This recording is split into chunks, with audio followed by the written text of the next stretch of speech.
America, what is good? It is Saturday. I'm feeling great. My nose is fixed. And life is actually, sometimes, you got to stay humble. You can't say life is good, but life is decent right now. You know what I mean?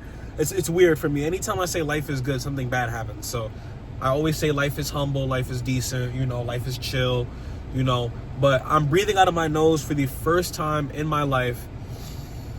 That wasn't actually a clear breathing. I had surgery, so it's still kind of swollen in there. But I have been breathing a lot better through my nose, which has made my life better. It's weird because throughout my whole life, I really wasn't able to breathe out my nose too well. And with this healing process coming in, my nose is going to be able to open up a lot better. Obviously, I have on the AC right now in my car. That's not really helping. When I drive, though, I'm going to have the window down. But the septoplasty, let me get into that really quick. If any of you guys have a deviated septum or if you broke your nose or something and you're lining in your nose, your septum is not straight, it's probably impacting your breathing in a negative way. You know what I mean? And you need to get that handled because it's messing with your quality of life. It isn't a life or death situation, but mouth breathing, it's not fun. It's not. And it messes with your sleep. You can develop sleep apnea. And it's not a good way to live. I was living like that for the last couple of years, and it was also due to a lot of the allergies that I had. I'm allergic to the dog that I have, but that's my absolute baby, so she's not going anywhere. I'm also allergic to weed, and I smoke that ridiculously. I have a splee in my car right now that I'm going to light up. Obviously not while I'm driving. Smoking and driving is illegal. Don't do it. I don't want any of you guys getting hurt, but when I get to my destination, I will light up this spliff with the grabba in it, and I will have a great time. You know what I mean? By the way, yet again, smoking and driving, idiot move. Don't do it. All right? It's a bad idea. It's just as bad as drinking and driving. Yes, your tolerance might be so crazy and you feel like you can smoke and drive perfectly, but the cops don't know that. And when they smell it, they're going to search you. They're going to make you do a little test, and 9 times out of 10, you're going to go to jail. Okay? So don't smoke and drive. But now that little convo is over, what I was just saying, let's get back into the deviated septum. I had a deviated septum and I had enlarged turbinates. Turbinates are, according to my research and what my doctor told me, they are one of the mucus membranes or whatever in the back of your nose that produce mucus and also gets swollen when you are having an allergic reaction.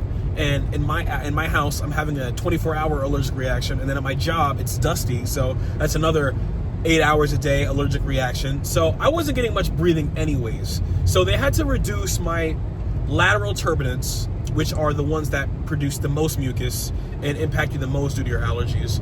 And I had to get my deviated septum straightened. And the recovery, I'll go through the recovery really quick. Day 1 of the recovery was actually pretty calm. The only bad part about it was the fact that I had taken some oxycodone, which gave me the most intense headache ever. So if you're not an oxycodone fan, which I hope you're not, because that's just a terrible thing, you're probably a sick, twisted, probably not sick, but you have a problem. You have a problem if you're an oxycodone fan. Like if you're, feel me, it's besides the point. So the oxycodone gave me a terrible headache that I had to just sit in pure darkness and silence for. And also, it knocks you out. I don't know how people even take that drug recreationally. I took the oxycodone right before I left. Actually, let me get into the whole quick story. So I'm sitting in the doctor's office, right? Not in the surgery, because it wasn't a hospital. It was a surgery center. I'm sitting in the surgery center. I'm sitting in my gown in the bed, IV connected, and I'm the last person to go for their surgery. So I'm watching everybody go out in front of me, and I'm like, damn, I'm really the last guy to go. All right, cool, let's thug it out. So eventually they get to me, and they just start rolling my bed into the operation room, and I'm like, oh no, it's time. So they put me in there, and one thing I was really anxious about was actually getting put to sleep. Getting put to sleep was probably the biggest fear that I had, because I smoked so much weed, and a lot of people were telling me, oh, if you smoke a lot of weed, they're gonna have to use extra anesthesia, and you weren't supposed to smoke 24 hours before your surgery. I was lighting up, so I thought I was gonna die, but I was like, you know what, fuck it, right? Didn't die. I woke up high as fuck. that was like, and it was a different high. It isn't like weed high. It's like, oh my God, where am I high? Like you just got shot with a tranquilizer or something, you know? So I wake up and I'm just cooked. I'm like there. She's like, I got this nurse in front of me, and she's been feeding me apple juice the whole time, but I just kind of came to consciousness. So I'm sipping this apple juice. It's OD. The fact that I had a sore throat from breathing didn't even connect with me yet, but the apple juice, OD, right? So I'm drinking the apple juice, and she starts feeding me applesauce. I'm like, okay, a lot of Apple products in here. Cool. Don't get it. I'm not gonna ask any questions. Apples, you know, cool. Bet. So I'm eating them applesauce and stuff, and she's like, all right, well, it's time to leave. So I'm like, cool. I get up, I'm stumbling around. I'm like, all right. And she's like, yo, do you want to take some oxycodone to deal with the pain? And I'm like, the reviews say that can make you kind of nauseous. But I was like, you know what? Give it to me. I took it. Yo. First of all, I don't even remember walking to the car. My dad's in there. He drives me home. I get in the car.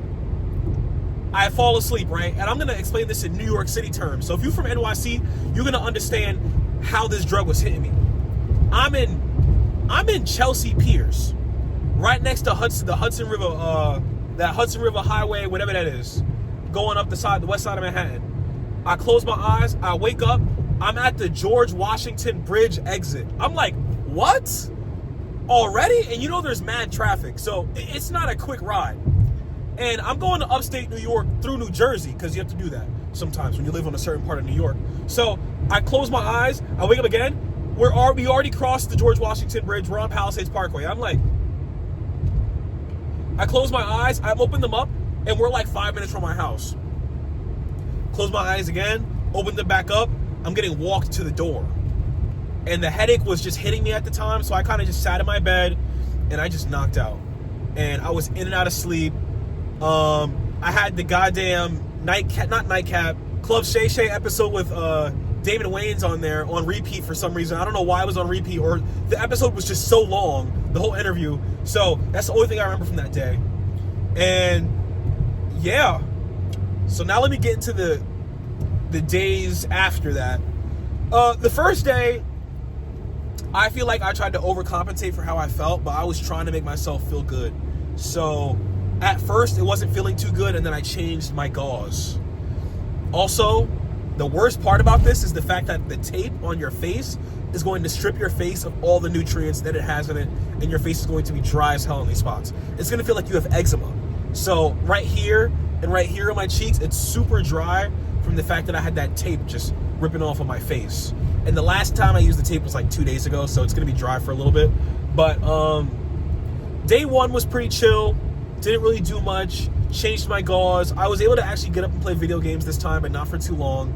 I started taking Tylenol after, no more of the oxys. So after that, I was like, all right, no more headaches. I just have this, it just felt like my nose was super clogged. And she used dissolvable packing.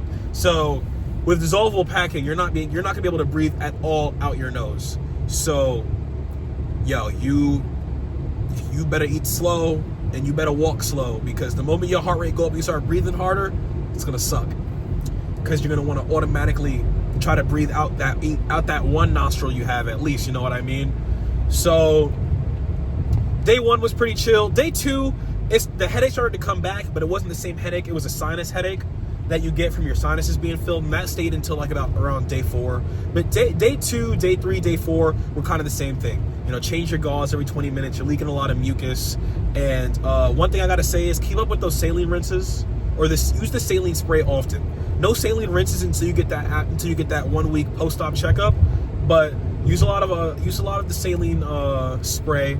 Get it moist in there, especially if you have the dissolvable packing, because you want it to fall out after a while. The dissolvable packing needs to fall out. They're not going to take that out for you, or they'll take out some of it in your post-op care. But you need to get all that out before it gets hard and it starts to stick in the back of your nose, because that hurts a lot.